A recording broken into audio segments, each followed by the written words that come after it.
Welcome to the Best of Seven Podcast, the first episode of the Best of Seven Podcast. I'm your host, Yo Rush, and today's going to be a fun one. I can't wait to get started. Today's guest is a Baton Rouge, Louisiana native and was the fourth overall pick in the 2006 NBA draft out of LSU, of course. He put together an 8-year NBA career with the Chicago Bulls, the then Charlotte Bobcats, and the Memphis Grizzlies, made the all-rookie second team, and was known to put some people on posters, so it made sense that he joined or competed in the 2007 Slam Dunk Contest. But what I really appreciate about his journey is that it didn't stop when he hung up sneakers.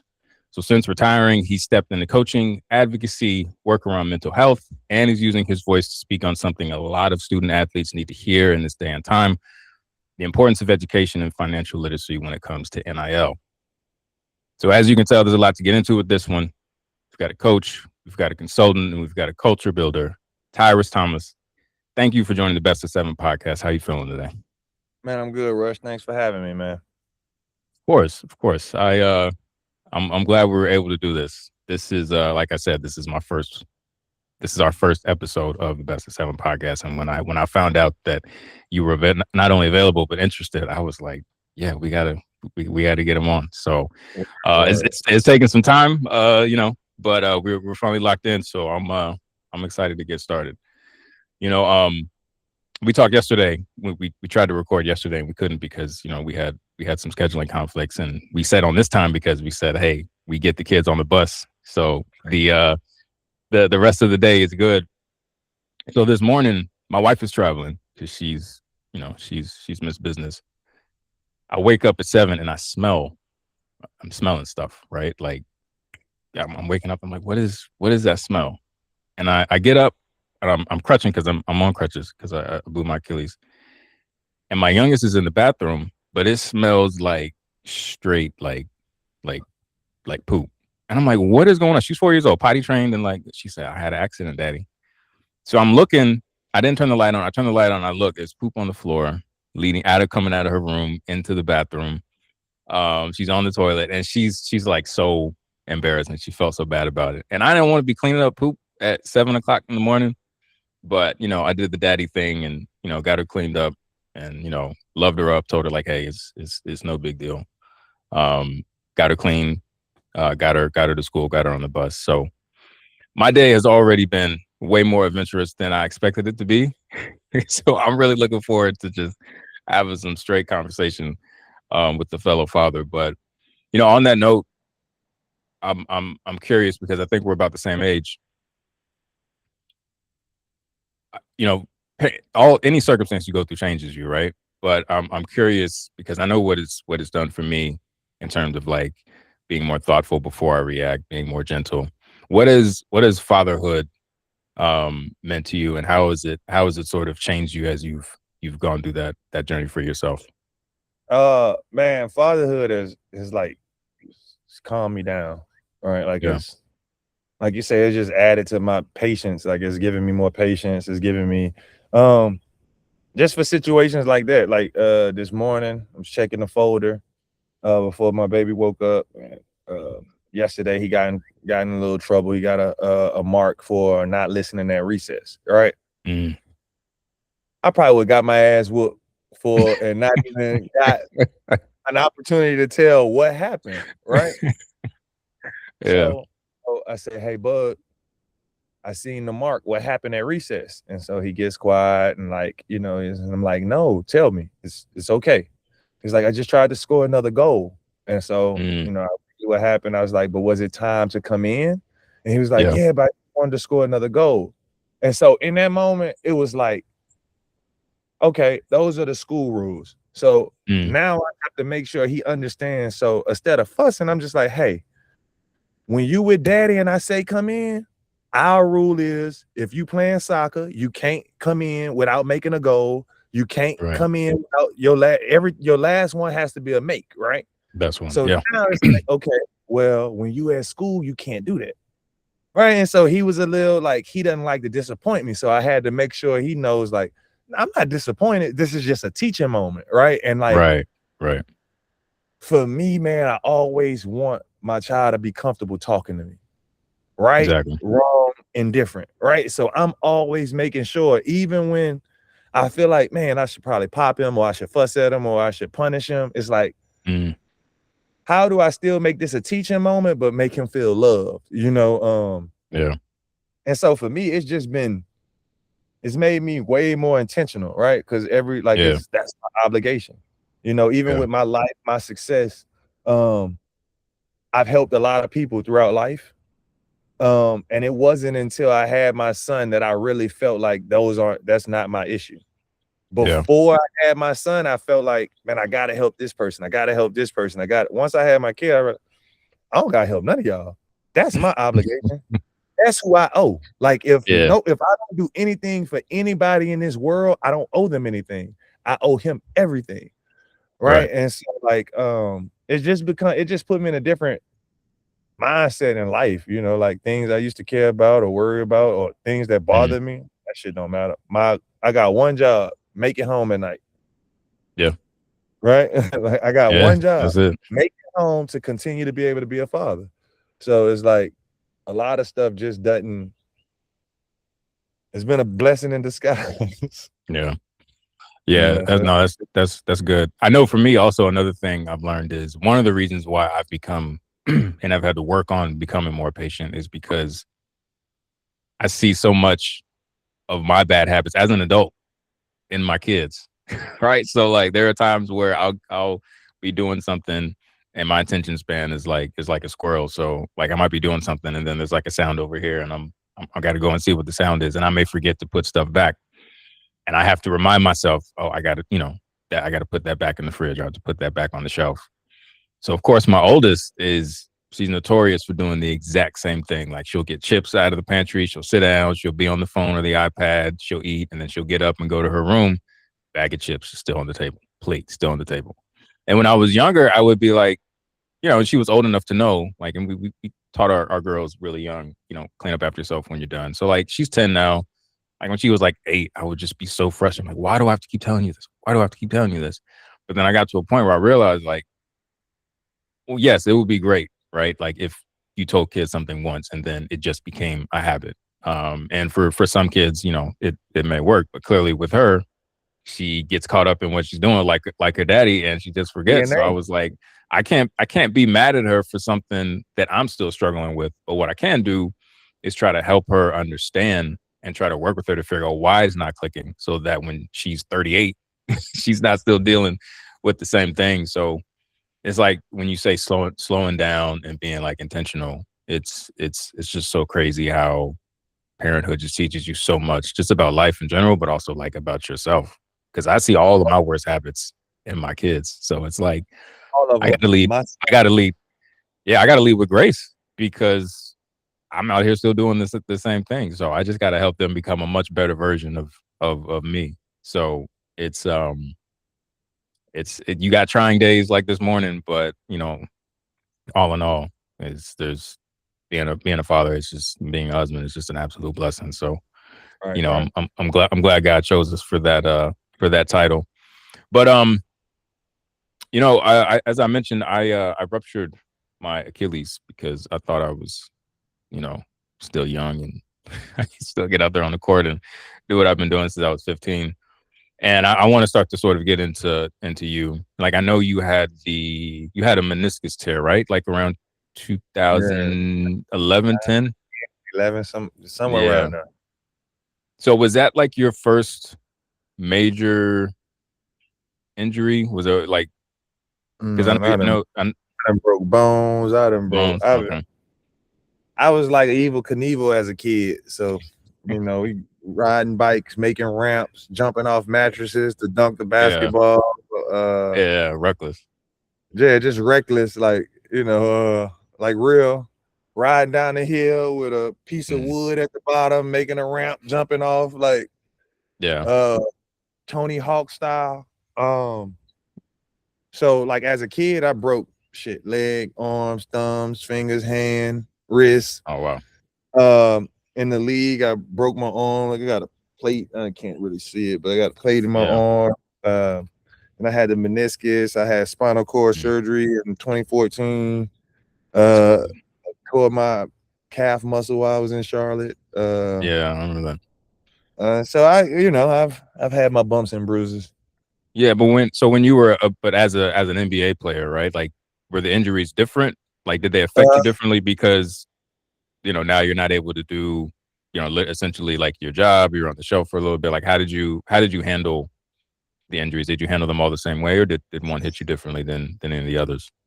Man, I guess the difference is uh at that level, it's always something to do, Mm, right? Like, so yeah, when I broke my arm, I just conditioned like a mug, right? Like, so we're gonna run every day. We're gonna do lower body lifts. We're gonna do right form yeah, shooting.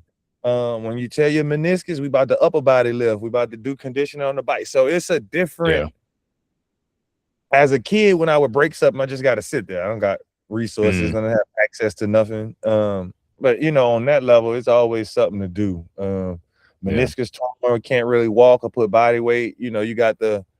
They got the $100,000 treadmills that zero gravity, right? So it's different. It's Yeah. it's it's so much other at that level. It's never really a downtime. Even if something Gotcha. is hurt, you so much other stuff to do, or the rehab is just so intensive. You know, Gotcha. it wasn't ever even in those moments of injury and not playing, it wasn't ever like a time where I felt isolated or just Mm, down and out or secluded away from what was going on day to day. You still gotta show up to practice every day. You mm, still gotta, now whatever those adjustments are, but you still have that schedule, right. So it never was not to pick on you, but it wasn't like I was stuck in the house and nobody, just gotta, it was just different. It was Yeah.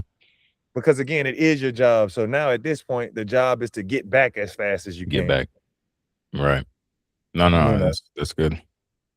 How cool are the zero gravity treadmills? Because it sounds like something Oh no, futuristic. it's I don't know if they went to the moon for real, but I'm guessing that's what it's like being on the moon. We ain't gonna get into that. Let me stop. No. Let me go to the next one before they. It literally, it literally takes it's zero gravity. Yeah. You get in, they zip you up, and then it's like the air pressure, like it blows up with air to literally. So you on Hmm. a treadmill, but it just feel like you're floating. Oh, okay. And then they got That's cool. they got treadmill that works in water now. This is like an underwater treadmill. Mm, Same, almost zero gravity, but a little less. So got you. maybe, you know what I'm saying? That's like, so you go Yeah. from zero gravity to the treadmill to where you bouncing now. So it's so much stuff they got, man. And even now, that was Oh shit, yeah. 13 years ago. Like, so Yeah. I can only even now, imagine. I was at and the pool, the one I'm talking about, the treadmill I'm talking about, because I just was at LSU a couple of days ago, and I was looking at that. I wanted to get on that, Mm, just because my legs were hurting, and I was like, mm, but I want to get back in shape. It was like, oh, go get in the treadmill on the pool. And I go look at it, and the old treadmills in the pool, and right. So yeah. technology has grown so fast and so rapidly that I don't think that high level athletes really have that downtime anymore when you hurt. Mm, It's hard to get lost in your brain because there's still so much to do. yeah. Um. So I know we talked about this yesterday. So I asked you the question about, was there any particular game, um, or stretch of games in your career that sort of sticks out to you when someone sort of asks you, like, what's your? And I know you mentioned a playoff series. Yeah. I think you said the when you're on Chicago and you guys played the It was Celtics. 2. It was the Bulls, and now that I thought about it, it was 2. The Bulls Okay. Celtics when I was with the Bulls, Hmm. 2009. It was a 7-game playoff series. I think we had like 15, 16 overtimes. And we lost in 7, but and then when I got traded to Charlotte, uh Okay. we got swept by Orlando. We got swept Mm, by Orlando. That was the year they made it to the finals and lost to LA.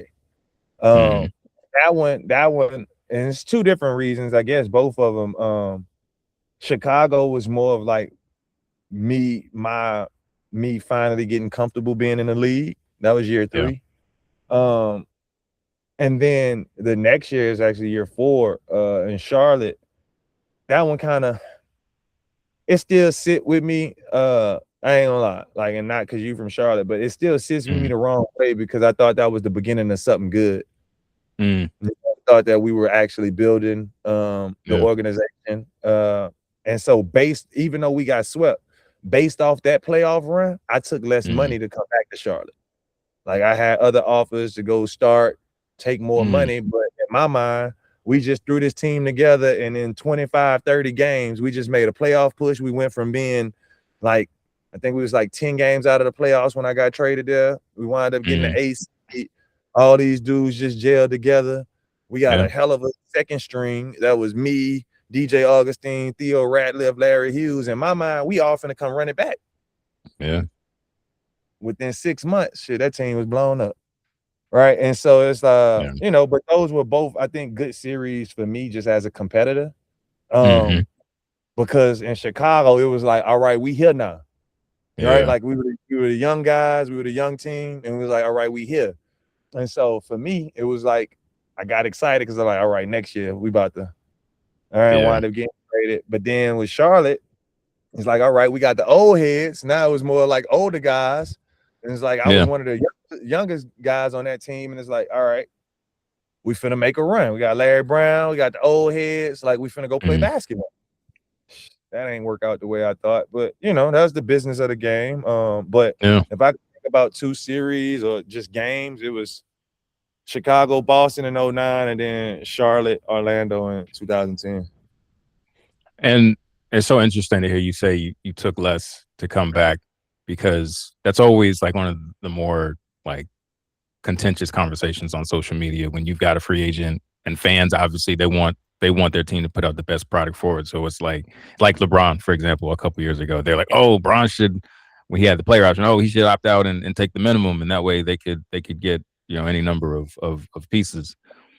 And it's easy for me here, you know, on the couch with my foot elevated to say somebody should or shouldn't take, you know, millions of dollars. But like how difficult or how easy of a decision was it for you to sort of forego money? Because you can't play forever, right? So I mean, honestly, bro, like as a competitor, it was an easy decision. It was a stupid business decision. It was probably one of the dumbest business decisions I ever made. Like when I look back in hindsight, I turned down an extra 10 million and I turned down it was Jersey, but knowing that they were moving to Brooklyn. So even off the court opportunities. But as a competitor, I just wanted to win. Like that's all I wanted to do was have an opportunity to play, to be a part of the winning and win. That's all I wanted. So for me, it's like, shit, we got what we got right here. Like this works. This works. If I leave, I'm going to an unknown. You know, and even at the time, New Jersey was the worst team in the league. Right. And crazy how life changed because I turned down the worst team in the league to stay on what became the worst team in the league. Worst team in the league. Yeah. Ain't that crazy? You know, so like I say, as a competitor, I'll do the same thing 100 times out of 100. As a business person, I wouldn't ever do that shit again. So it's kind of a, you know, it's one of them. It is what it is. You know, I don't regret it. I just know if I had to do it again, I'd just go take the money. Fuck it. Because I don't know what the organization gonna do. I can't control what they gonna do. Right. I'm coming back because in my mind, the next 3 or 4 years, but they control the next 3 or 4 years, not me. So when you mentioned like that's just the business of it. Like you, I mean, early on, like I believe you were traded on draft day, right? Like well, that kind of I already knew that. Like so, even that was the business of it before the calls.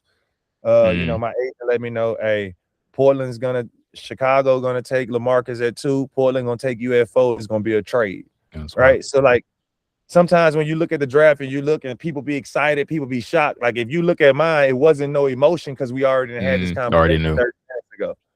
You know what I'm saying? So it was like it wasn't, you know, well, it was like, hey, it was literally, hey, Chicago's on the clock. They about to take LaMarcus.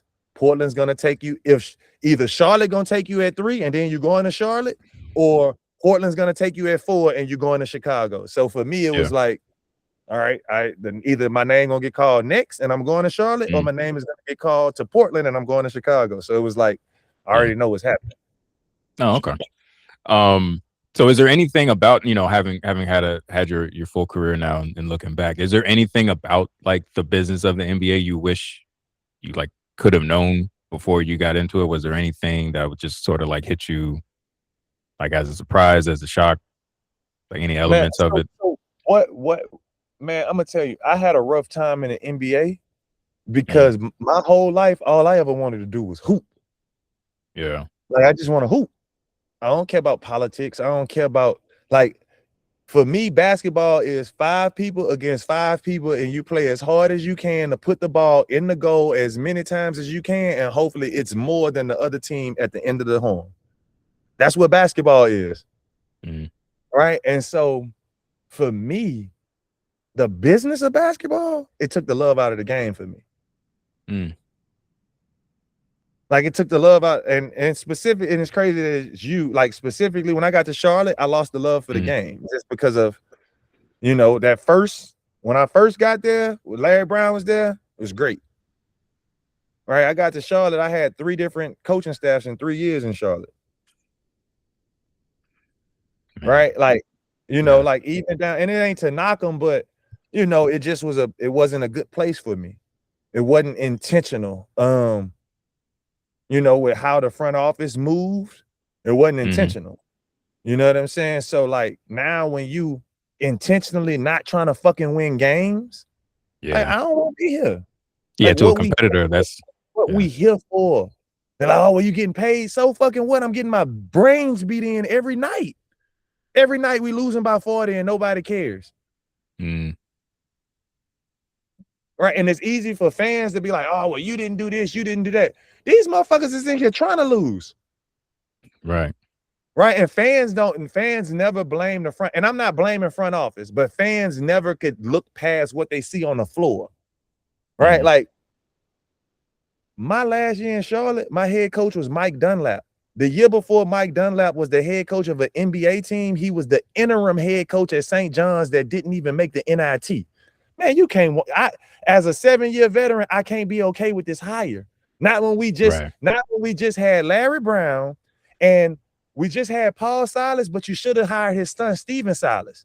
So when you got these type of coaches already here and you bypass them to go do this, nah, that's bullcrap. Right. And so now it's like you look at the players who not performing, but you're not looking at the shit that they bringing in. You're not looking at what's going on. You're not, like, and it's not to shit on Charlotte, right? But I came from Chicago. So just the training staff, like you would think that this would be higher level. And so a lot of times fans blame players, but they don't see how the operation is being ran on the inside. Right. So when I'm just coming from where we got certain resources and shit, they love our owner to death. So he right. So we should be getting some of these things. And right. So like I came from where 3.5 years where we got massage therapists. Well, you don't got massage therapists here. You got to find your own massage therapist. You got to pay your own massage therapist. You got to do right. And like, so that was how it was at the time. Right. And so a lot of things. And so now when you bringing these other vets in who 7, 8, 9 years in the league, they expect certain things. Right. You expect them to move a certain way, have certain resources. So like, and I'm only saying because I ain't gonna lie, I'm triggered because somebody made a reference to me about the Bojangles and me playing, and I told them Charlotte been a career killer. It basically like, we ain't like you in Charlotte. Cool. Nobody had success after they left Charlotte. And that's just being real. Like we can break it down. But a lot of times it's not intentional by the people that's making the decisions. It's just money for them. It's not the passion of the game for them. Right. Right. These are tax write-offs. These are business acquisitions. These are business dealings. Whereas you got a lot, guys want their money, but shit, these dudes been doing this all their life. This is all they know. You want guys to play at the highest level, so you gotta do things at the highest level. Just even from just you with these people every day. Like I can remember it's trade deadline. it's 2010, so it's 2011. We sitting in the locker room, me, Steve Jackson, Gerald Wallace, we hang out every day. Yeah. They come in, front office come in, they're like, y'all ain't gotta hang around here. We ain't trading nobody. We leave the arena. I'm living by the mall. What that was, South Park? Yeah. Before I make it to the mall, motherfucker Jack called me. He crying, man, they done traded G-Dub. You motherfuckers just looked us in our face and told us y'all wasn't trading nobody, and 10 minutes later, y'all traded our captain. How the fuck we supposed to come to work and trust anything? Then that summer, Jack picked me up from the airport in Houston. We go and work out. Before we could get back to Beaumont to his house, motherfucker done hit him on the phone. Hey, man, you going to Milwaukee? We just talked to these motherfuckers and told them, me and Jack, we going to Houston to work out together to get ready for the season. Motherfuckers don't call. Jack find out he traded from ESPN. We in the car, going to work out, thinking we about to be teammates. Just let the front office know what our summer looking like. Right. And so, like, you know, I had Paul Silas. He come in the locker room. He tell the guy that's playing before me, if I didn't have to play you, Tyrus, to play 40 minutes a game, man, I don't want to fucking be here no more, man. Yeah. I love for that comment right there, that took all the love out of the game for me, you know? And so they don't tell that, but they tell a lie about me and Paul Silas having a fight. Right? But they don't, it's my guy. Rest in peace, Big Paul. That's my guy. We didn't have no issues. You know what I'm saying? Like we never had issues. Like we were like family. Before he was the coach that I was going to eat at his house when I first got traded to Charlotte. Like we got Louisiana ties. People didn't know that, right? So I allowed the media to say the bullshit. I allowed the media to do the bull, right? So at the time, my ex-wife, her godmother and Paul Silas's daughter-in-law are sisters. So so they were knowing. Paul Silas knew my ex-wife when she was a little girl, right? So that's family. When I got traded to Charlotte, every Sunday that's family. So even if we do go back and forth, this family business, right? But they don't talk about what's really going on, you know. So it's like, so for me, it all boils down back to like the business of basketball killed the love of the game for me. It wasn't basketball; it was the business of it, you know. When I realized this wasn't about just going play and winning, it was like it was hard for me. Yeah. So let me ask you this: if you had known that, right? Like you had a crystal ball or whatever, like do you think you would have still pursued the NBA knowing that it was that all you wanted to do was hoop, but there was so much more? Some real shit. If I knew that that's how the league was, I would have figured out how to get about 500,000 for the next 3 years per year from LSU under the table, and then took my chances in the league because I didn't want to not go to school. Like I loved school, I loved my friends, I loved being a kid. I was 19. So I knew what I thought I knew. I knew I was walking into high level basketball, but I didn't know I was walking into the business of it. If I knew I was walking into the business of it, shit, I'd have been a kid for 3-4 more years. Just being real, because I couldn't get those years back, right? So now I'm in Chicago and I'm being ridiculed by the front office because I'm hanging out at DePaul and I'm at Chicago State, and they're like, "Oh, well, I can't get in the club. They won't let me in the club. I tried to go to the club. They won't let me. So guess where I'm going to go? With the college kids because I'm still 19. I'm still 20. I just made 21, right? And so it was like I lost that period of life to go play basketball, but it was more than basketball. And again, I don't regret the decisions, but if I had a crystal ball, shit, I'd have stayed in school at least another year. Okay. I feel you. Yeah, it's definitely, I mean, just talking to you. I mean, and some of the stuff, you know, like if you listen to other player podcasts and stuff, but I think the general fan that maybe just goes to games, buys tickets, and maybe, you know, watches a little bit of ESPN, like they have no idea just how much of like politics and business and all that matters just as much as what happens on the court. Like, so even, I know you mentioned it, the dunk contest, I got fined because I didn't want to go to the dunk contest. right? And so even that, like I was a trailblazer. I got fined because I didn't want to go to the dunk contest, but yet, and my comment was, I'm going to get the free money and go home, right? But now they've been trying to pay LeBron $1 million for the last 15 years to get in the dunk contest, right? They've been trying to pay him free money so he could go get in the dunk contest.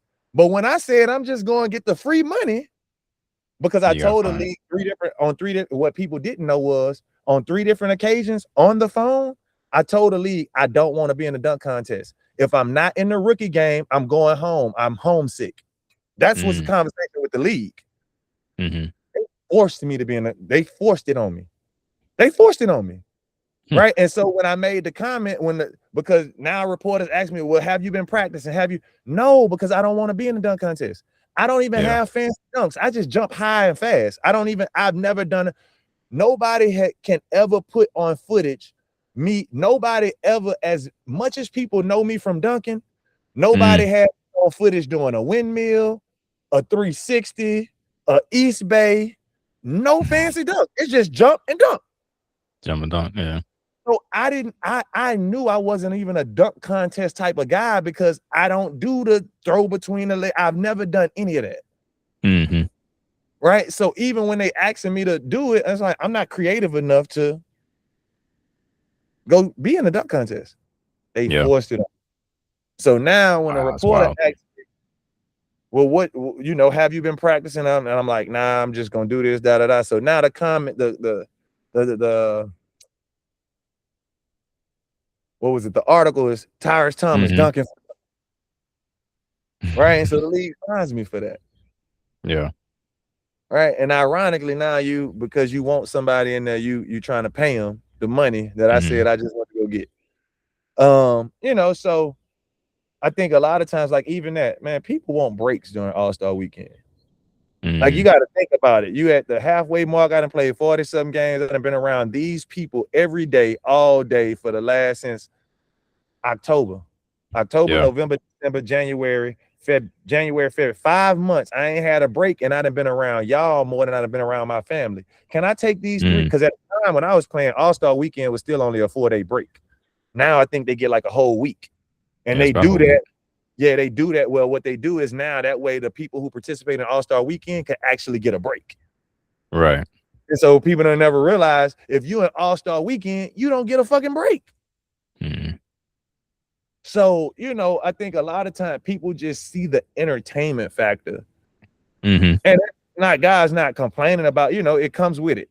Right. But at some point you still got to allow humans to be humans. Yeah, for sure.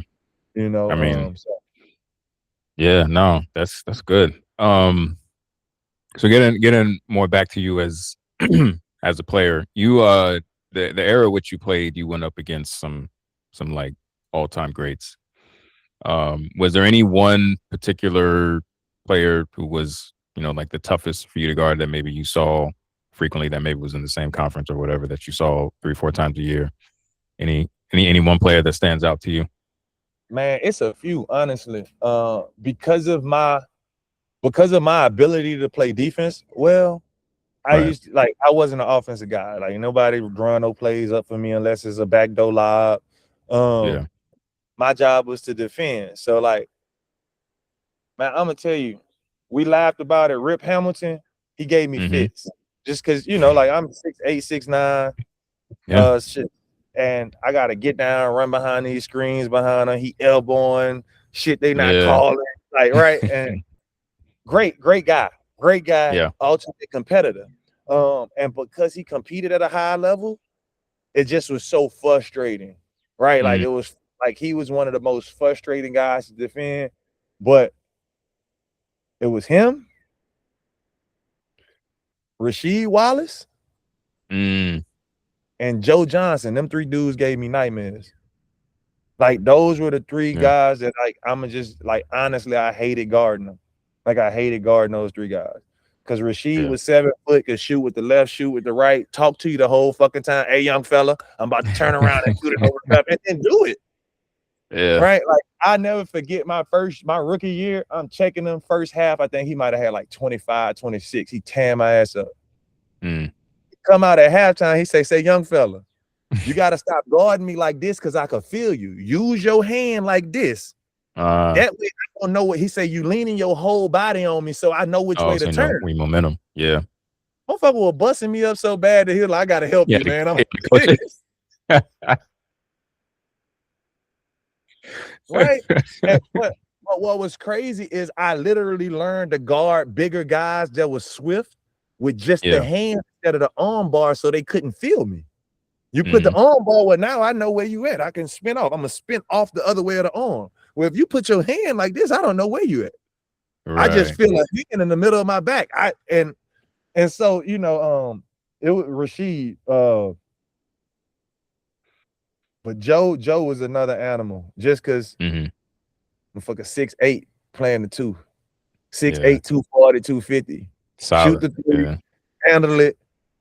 Motherfucker Joe would sit on the post on me.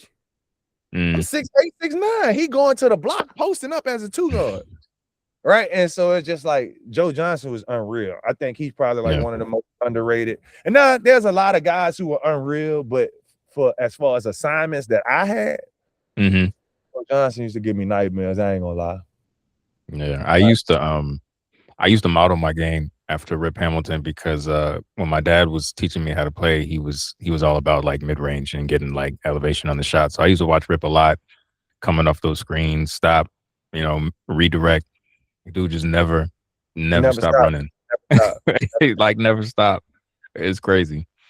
So we're getting close to the end here. So I think I got about 2 more questions for you. So I know a lot of what you do now is still around the game of basketball, whether you're coaching, whether you're advocating.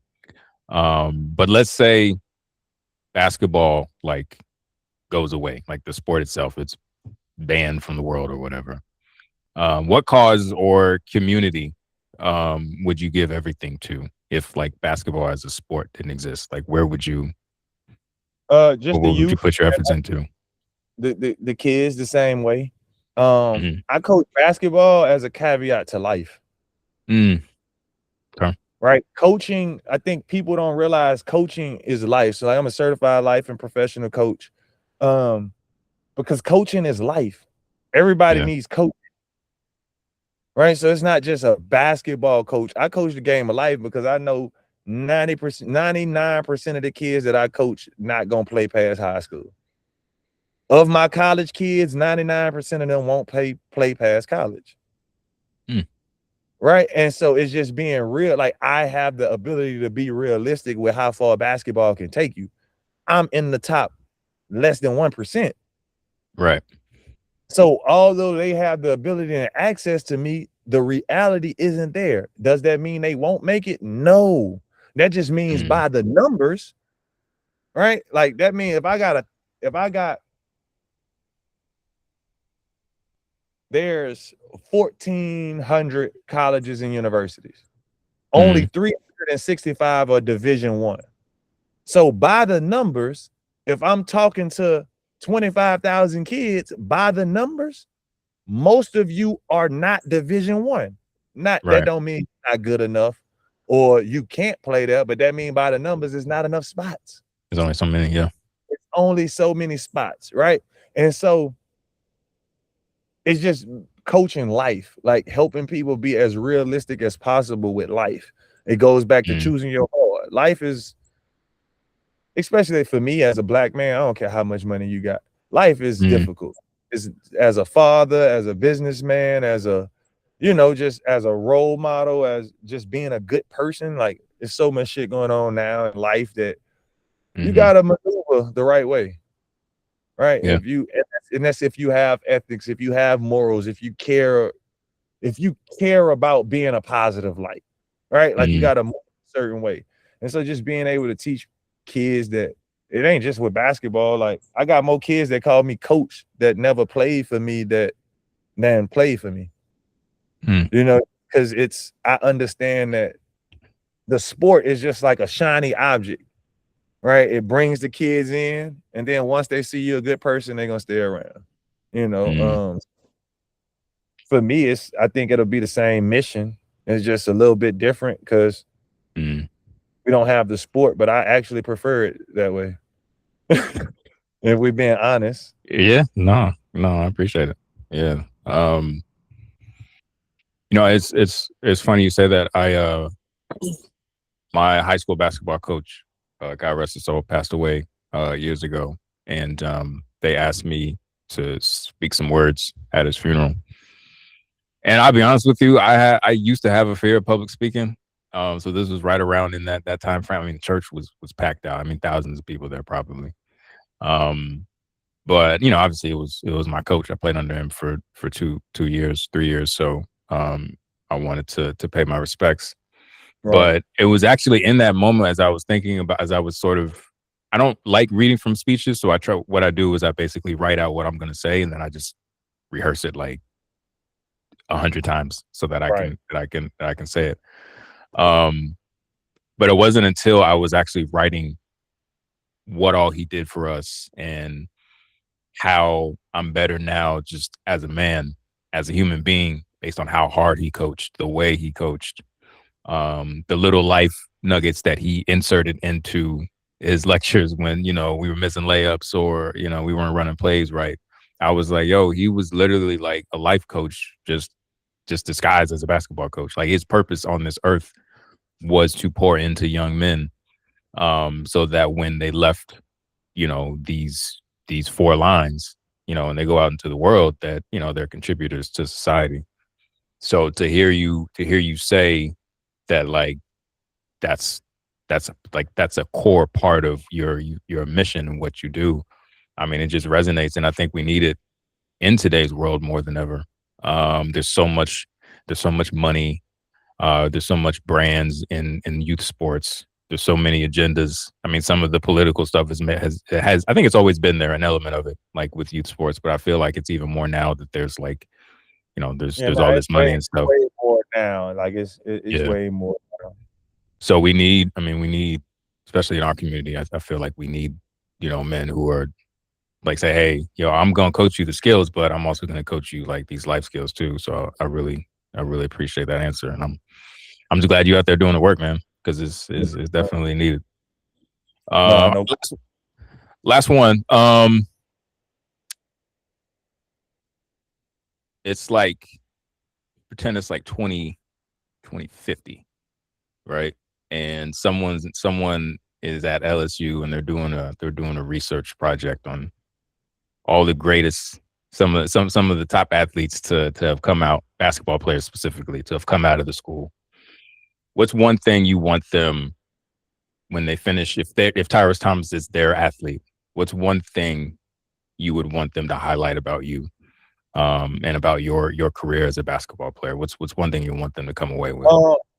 I think just not only my career as a basketball player there, but just as a person. I've always tried to do things the right way.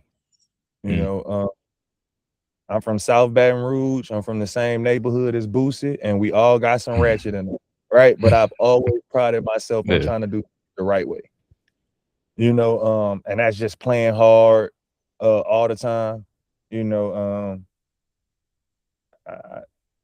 Just being a team player. I think like just throughout my career, I was never the man on the team. I was the guy who played hard, who dove in the stands, who blocked shots, who ran the floor, right? Just doing the things that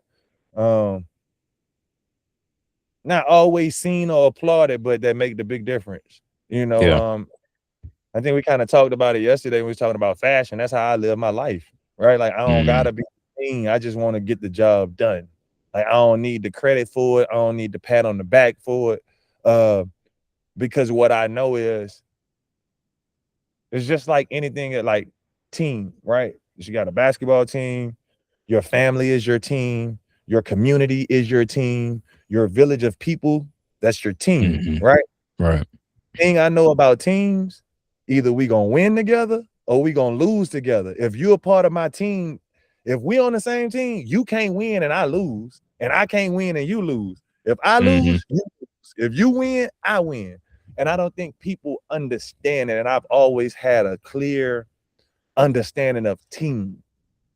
right? I don't gotta be the man. You could be the man, but if you lose, motherfucker, I lose. Right. Right? If I Yeah. win, you win. Right. And so I think for me, it's just I've always prided myself on just trying to be a team player in whatever it is that I do, whether that's on the court, at work, jobs, projects, whatever that is. Just making sure the team could win. Yeah. That's good. All right. Well, that's all the questions I have. I appreciate the time this morning, man. Just for, you're obviously well known in basketball circles, but for anybody who may not be, but is interested, like, what are some of the things that you got your hands in, that you sort of put all your energy and effort to, and where can people find you, like, online? So it's multifaceted. Right now, I just took assistant coach position. One of my best friends, I was coaching under him for 8 years here in Baton Rouge. So we're now at Thrive Academy. Thrive Academy is it's a boarding school in Louisiana, the only of its kind. And the objective of that is not to be the best team in Louisiana, but to give our kids in Louisiana opportunities that other states are providing for their kids that we can't provide. Over the last 6 or 7 years, our best players are leaving Louisiana to go to other prep schools to have better opportunities for basketball. Now in the state of Louisiana, we can provide those opportunities for our kids, like a Chris Sinak who left, like a Cam Carter who went to Oak Hill, like a Solomon Washington who left, like a Will Nelson who's now in Tennessee. Like, I can name our better kids who have to leave because we didn't have a situation like this. So, and this is part of my jab to the people here in Louisiana who don't understand that we have to be a team for our kids and not compete against each other. But when we have something that we can't provide, if this is the best thing for my kid and I can't provide it, I got to go let my kid go. Yeah. Right. I can't hold my kid. Coaches. If you get your kid to a point to where you can't get them no further, you got to allow somebody else to take them further and not worry about the person getting the credit. Right. So that's why my effort and energy is at Thrive Academy. It's not to win basketball games in Louisiana. It's to provide our kids of Louisiana with the opportunities that we're not providing them with, so they don't have to go to Texas, so they don't have to go to Florida, so they don't have to go to Arkansas, so they don't have to go to Tennessee just to get the same thing. Now we can provide that here. And coaches in Louisiana, if you can't provide that and your kid can benefit from that, you got to be for the kid and allow them to go get that. Right? You can't punish your child and keep them from getting resources and getting better just because you can't provide it, especially when you got something that's accessible to them. And I know I just said a lot. That's my side. My main thing is Small Talk Performance, which is through Small Talk Counseling and Consulting. And again, we do a lot of professional development. We do social emotional learning. It's a counseling agency, so we have actual therapy and counseling, but just multi-sectors for whether it's a person, business, organization. Again, just trying to give our people the resources that's needed, with the not only the educational and the licensing background, but the experience and the connectivity, if you catch what I mean. Right. A lot of times we go to people in places that don't have an understanding of all the things that we deal with and are dealing with. And so just how they tell us to do things in the book doesn't always work for our people. Yeah. Right. Because the books weren't made by our people. Right. So, we got to get in and get the licenses that the books have just so we can be on that playing field. But we also know that we come with different type of trauma, struggles, experiences, perspectives. So that's where they can find me. You can find me at Small Talk, or you can find me at Thrive. I'll be at one of the two throughout the day. Or being a dad, that's my life. So outside of that, like I said, I'm just always trying to help people, man. The basketball is just a crook. And you're on social media too, right? Instagram and Tyrus Thomas on everything. I guess it's safe to assume you won't be talking about Bojangles on Threads no more going forward. I am. I don't back down. Nah, I listen. I ain't gonna talk about it. I gotta let it go because I can't even. At this point, I'm so far under the ground, I can't even fight for myself no more, man. I gotta throw in the towel. I'm sorry. Now I'm gonna tell you, the season bow rounds are good though. The bow rounds, the season bow rounds, I like them. Yeah, I've gone to Bojangles and just got bow rounds and nothing else. Like they're that good for sure. Nah, they are. All right, man. Well, I appreciate this. This was fun, man. I had a lot of fun. I learned a lot. I honestly, I'm not even just saying this is face service. I can't imagine having a better guest because this just felt like a conversation. Like it didn't feel like anything super structured or anything like that. We were just chopping it up. So appreciate you making the time. Always welcome back. But yeah, that's the first episode tomorrow, right? Oh yeah, for sure. That's first episode, Best of 7. Tyrus Thomas, we appreciate you. We out. Appreciate you guys. We out.